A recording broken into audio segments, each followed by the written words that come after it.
Meshinachnas Adar, Marbim Besimha. Dès que le mois de Adar entre, on doit multiplier dans la joie. Alors, beaucoup posent la question, ils disent, quand l'année Alemi'obert, on a 2 mois de Hadar, est-ce que cette règle de multiplier dans la joie commence depuis le premier Hadar ou seulement le deuxième Hadar? Vu que Purim, il a lieu dans le deuxième Hadar, et toute la joie, c'est par rapport à ce miracle de Purim, c'est seulement à Hadar Sheni, deuxième Hadar, qu'on doit multiplier la joie. Ou peut-être non, vu que le premier, il s'appelle Hadar, la preuve, on a fait Purim Katan, là aussi, donc cette demande de se réjouir plus que d'habitude, elle doit déjà démarrer depuis Hadar Rishon. Rabotai, avant d'essayer un peu de développer, d'analyser cette question et essayer de donner une réponse, alors on va donner une réponse hassidique. Meshin Ichnas Adar, Marbim Besimha. Dès que le mois de Hadar entre, on doit multiplier dans la joie. Pour dire que quoi? Qu'on doit être tout le temps joyeux. Tout le long de l'année, l'homme il doit travailler sur la joie. Il faut qu'il soit sameach. Et le mois de Hadar, vu qu'il y a eu des miracles, alors la simha, elle doit être doublée. On doit être joyeux plus que d'habitude. Mais quoi qu'il arrive, tout le long de l'année, l'homme il doit chercher à être joyeux et servir son Créateur donc avec cette bonne attitude.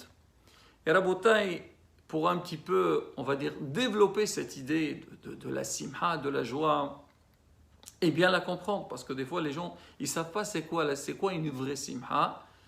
On va essayer de faire référence aux parashiot qu'on lit pendant cette période, le mois de Hadar, et à travers donc, ces événements-là, on essaiera, Bezrat Hashem, donc d'avoir une idée par rapport à la question qu'on vient de poser. Alors, c'est quoi l'événement qui nous marque le plus pendant cette période?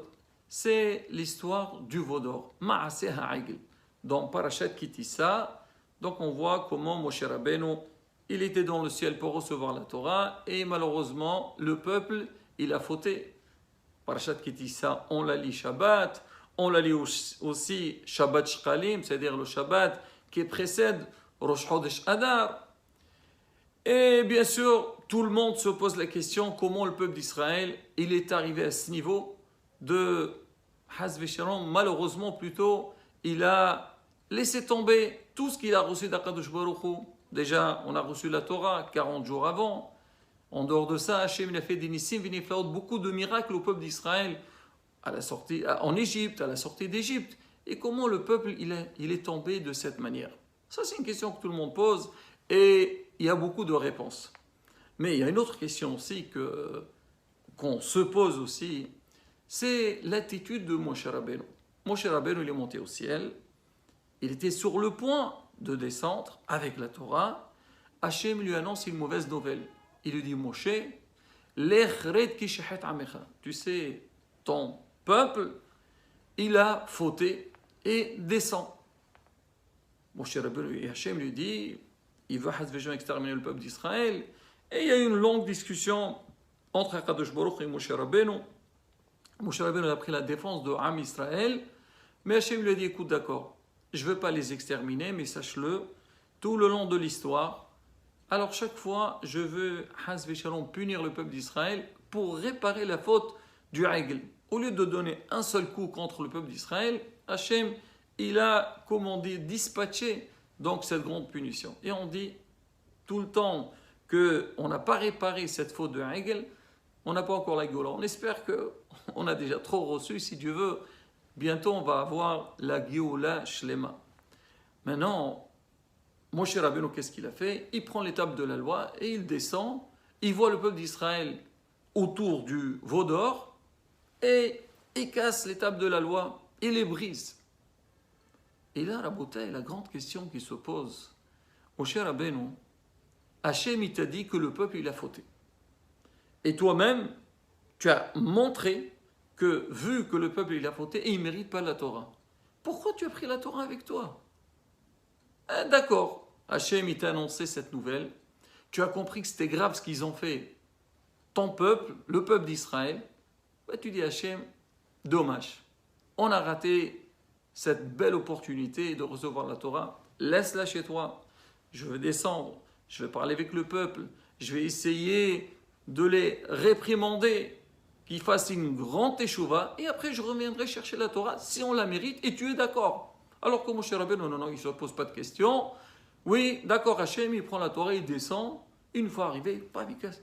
Quoi, tu n'as pas cru avec Radshou Baruch, Moshe Rabbeinu? Rabotai, écoutez la réponse. Hachamim, ils disent que, bien sûr, Moshe Rabbeinu, quand Hachem il lui a dit que le peuple d'Israël l'a fauté, pour lui, il n'y a aucune discussion. Hachem, il dit, c'est sûr, c'est la vérité. Mais Moshe Rabbeinu, dans sa tête, il s'était dit que il faut voir pourquoi Am Israël il a fauté. De quelle manière il a fauté? Peut-être, on sait très bien qu'on dit l'erreur est humaine. Peut-être il y a eu des raisons autour d'eux qui a fait que le peuple il a fauté. Et peut-être il a fait tchouva. L'homme, comme on dit, Sheva ipol tzaddik vaqam. Un tzaddik il peut tomber, mais il se redresse, il se relève. Et ça, la beauté, c'est un principe dans la vie, dans tous les domaines. Jamais se désespérer. Même si des fois, on a eu des cassures dans la vie, alors il faut savoir, il y a toujours de l'espoir. Et bien, Zat Hashem, les beaux jours, ils arriveront. Mais il faut que l'homme, il avance. Il ne faut pas qu'il se lâche. Il ne faut pas qu'il se désespère. Donc, mon cher Rabbeinu, il a dit, bon, je vais voir le peuple comment il est, et je viendrai avec la Torah. Et ici, je vois vraiment qu'il regrette, ou il y a une raison pour ce drame. Là, je ferai le nécessaire, et peut-être à travers cette Torah-là, alors ils vont faire une grande teshuva. Et peut-être ils seront plus en forme parce qu'ils ont compris qu'ils ont besoin de se relever. Mais le problème, la Torah nous dit que Moshe Rabbeinu est descendu, qu'est-ce qu'il a vu? Il a vu le peuple d'Israël autour du veau d'or, il était en train de danser. Ils ont commencé à danser. Il y avait la joie sur place. Moshe Rabbeinu dit quoi? Ils ont fauté. C'est vrai, c'est très grave. Mais en dehors de la faute qu'ils ont fait, ils sont contents de ce qu'ils ont fait. Il dit, si quelqu'un il arrive à ce stade-là, que l'oralène, il tombe, il fait des bêtises, et malgré tout, il est content, et il est joyeux par ce qu'il a fait. Donc celui-là, il n'a plus de chance. Il n'y a plus rien à faire. Là, je suis obligé de briser donc l'étape de la loi, et c'est vraiment dommage pour le peuple d'Israël. Le Al-Sheikh Kadosh, il explique, il dit, il faut savoir une chose. Nous, on sait que dans la Torah, quand Kadosh Baruch Hu, il a réprimandé le peuple d'Israël, alors il leur dit, vous savez que, pourquoi il y a des problèmes? Par le fait que l'être humain, il n'a pas servi son Créateur avec joie. Si l'homme, il n'essaie pas d'avoir la joie avec lui, il ne sert pas son Créateur avec joie, il se sent que les mitzvot, c'est un fardeau sur lui, il n'est jamais content de ce qu'il a. Hachem lui dit, ça j'aime pas. J'aime pas. Tu dois travailler sur la simha, faire les efforts nécessaires. Et comme ça, tu sers Hachem. Montre-lui Hachem, moi, je suis prêt à te servir. Je suis prêt à tout faire. Même si j'ai des blocages à droite et à gauche, je sais que toi, tu es capable de tout changer. Et tu me donneras tout ce que j'ai besoin.